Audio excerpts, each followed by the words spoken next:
passe la parole à Maître Dunia. Merci. Alors pour recadrer un petit peu notre intervention à Maître Marchand et à moi-même, nous sommes donc des avocats ici en Belgique et on a été contactés au début de cette année par la famille de M. Arras parce qu'elle ne comprenait pas comment ça se faisait que les autorités belges n'étaient pas plus sensibilisées à la cause de leur frère ou de leur fils. Et donc ils nous ont demandé d'intervenir pour qu'on puisse un petit peu voir ce qui se passait au niveau des autorités belges. Alors de notre côté, avec Maître Marchand, on s'est dit comment est-ce qu'on pourrait amener les autorités belges à intervenir en faveur de M. Arras. Et on s'est dit, eh bien on va d'abord procéder à une analyse de la manière dont ça s'est passé en Belgique dans des cas similaires. Cas similaires, c'est-à-dire soit vous savez que dans le dossier Belirage, il y a des demandes d'extradition qui ont été adressées par le Royaume du Maroc directement à la Belgique. Ces demandes d'extradition concernaient soit des ressortissants belges, soit des ressortissants étrangers qui vivaient et qui résidaient de manière régulière en Belgique. Et donc on a voulu examiner un petit peu ce que les juges belges, nous sommes un cabinet d'avocats qui est sensibilisé en matière de droits de l'homme, on a voulu analyser ce que faisaient les juridictions belges lorsque, dans des cas similaires à celui de M. Arras, on alléguait un potentiel risque de torture. Alors, tout d'abord, par rapport à ce qu'a fait la Belgique, par rapport aux demandes d'extradition qui ont été demandées à la Belgique par le Maroc dans ce même dossier Belirage, bien, la Belgique a refusé toutes les extraditions. Donc, aucune des personnes qui a été placée sous mandat d'arrêt en vertu d'un mandat d'arrêt extraditionnel marocain dans le dossier Belirage n'a été extradée par le Maroc. Il faut être un petit peu précis pour la raison pour laquelle les juridictions belges ont refusé ces extraditions. C'était principalement pour des motifs techniques, qui étaient par exemple le motif de la prescription. C'était également pour des motifs plus généraux d'ordre politique, parce que certains mandats d'arrêt extraditionnels délivrés par le Maroc concernaient des infractions politiques. Or, il est interdit en vertu des traités bilatéraux d'extradition d'extrader une personne vers un autre État si son extradition est demandée pour des motifs politiques. C'est donc aussi une raison pour laquelle la Belgique a refusé d'extrader les personnes vers le Maroc. Et puis le point qui nous intéresse, nous, par rapport au cas de M. Arras le plus, c'est que la Chambre des mises en accusation de Bruxelles, quand elle examinait les mandats d'arrêt extraditionnels délivrés par le Maroc, s'est rendu compte que les faits qui étaient décrits dans ces mandats d'arrêt et pour lesquels on sollicitait l'extradition des Belges ou des Marocains étaient tout à fait imprécis. Et quand la Chambre des mises en accusation de Bruxelles s'est rendu compte que les faits étaient trop imprécis, elle a considéré que ce n'étaient pas des faits suffisants qui permettaient d'extrader la personne vers le Maroc. C'est donc ces trois motifs qui ont justifié le fait que la Belgique a refusé dès le stade, on va dire, parce que pour une demande d'extradition, il y a une phase judiciaire, et puis il y a une phase plus politique où ça passe par le Conseil des ministres, il faut un arrêté ministériel pour extrader. Mais dès la phase judiciaire, la Belgique a dit non, moi je n'extrade pas les personnes qui sont ici en Belgique vers le Maroc dans le cadre du dossier Belirage. Et quand on lit en fait le mandat d'arrêt qui a été délivré à M. Arras, qu'est-ce qu'il dit ce mandat d'arrêt? Il est d'abord uniquement fondé sur les déclarations de M. Belirage, qui, dès qu'il a eu accès à ses avocats, a directement dit « Moi, je me suis fait torturer, mes aveux ont été extorqués sous la torture ». Et M. Belirage, qu'est-ce qu'il dit par rapport à M. Arras? Il dit simplement des choses très très floues, puisqu'il dit « On m'a demandé de recruter des gens pour faire partie d'une cellule terroriste. J'ai rencontré à un moment, on ne sait pas quand, M. Ali Arras. M. Ali Arras aurait accepté de faire partie de la cellule terroriste, quand, comment, où, on ne sait pas. Et à un moment, on ne sait pas exactement quand non plus ni comment, M. Arras m'aurait demandé de contacter un Algérien pour créer un camp d'entraînement en Algérie. Donc, ce sont des allégations qui sont extrêmement floues, qui sont des plus imprécises et qui, je pense, en Belgique, n'auraient pas permis ou auraient poussé la Chambre des mises en accusation ici à Bruxelles à refuser l'extradition de M. Arras. Donc ça, c'était un élément qu'on voulait utiliser pour amener finalement les autorités diplomatiques à essayer d'aider et d'empêcher l'extradition de M. Arras. D'autant plus que ce qui est quand même important à relever, c'est que M. Arras a fait l'objet de 2 procédures espagnoles dans un pays qui protège ou qui respecte normalement la Convention européenne des droits de l'homme. Il y a eu des écoutes ou en tout cas des enquêtes de téléphonie qui ont été faites en Espagne. Il y a eu une perquisition qui a été faite en Espagne, une enquête qui a duré 3 ans par rapport à des faits de terrorisme, et on n'a tout juste rien trouvé.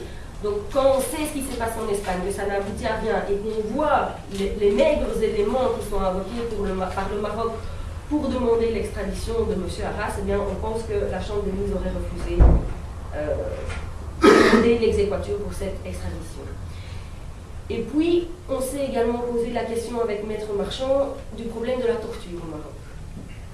Parce que dans d'autres cas que nous avons eu à traiter, nous avons lu énormément de rapports, que ce soit d'Amnesty International, d'Human Rights Watch, du département d'État américain, du Comité des droits de l'homme, des rapports qui sont accablants par rapport à la manière dont le Maroc agit particulièrement en matière de lutte contre le terrorisme.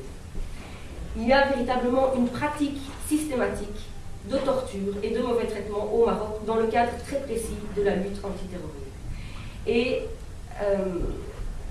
évidemment, comme nous avons déjà étudié cette question, nous avons déjà été devant des juges belges en expliquant ça, écoutez, que ce soit dans des affaires d'extradition ou que ce soit dans des affaires d'expulsion d'un Marocain vers le Maroc.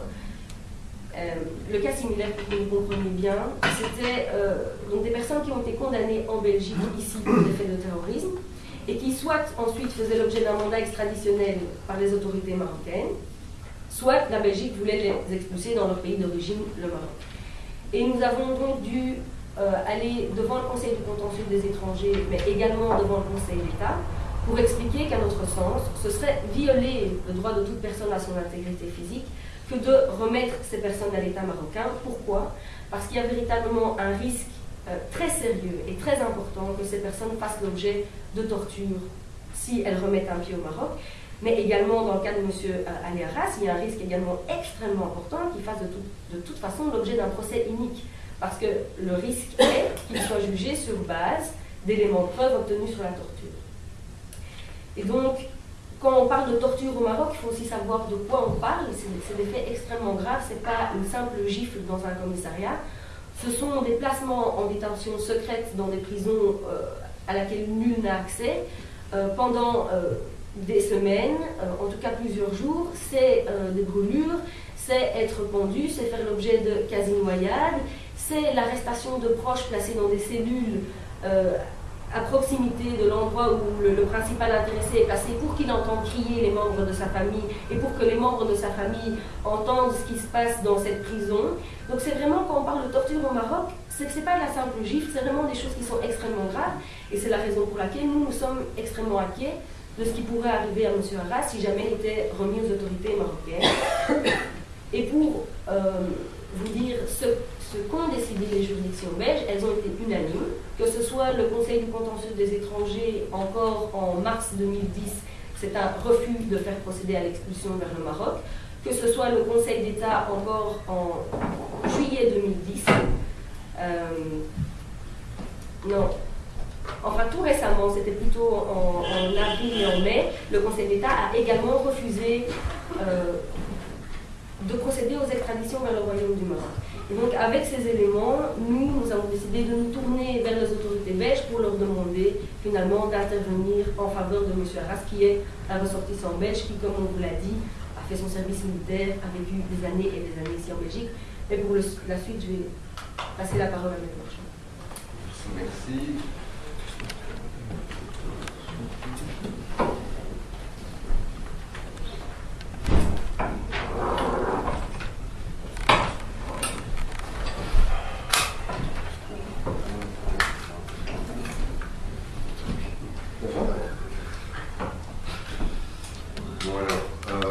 Terminer un peu toutes ces interventions très complètes qui viennent d'être faites.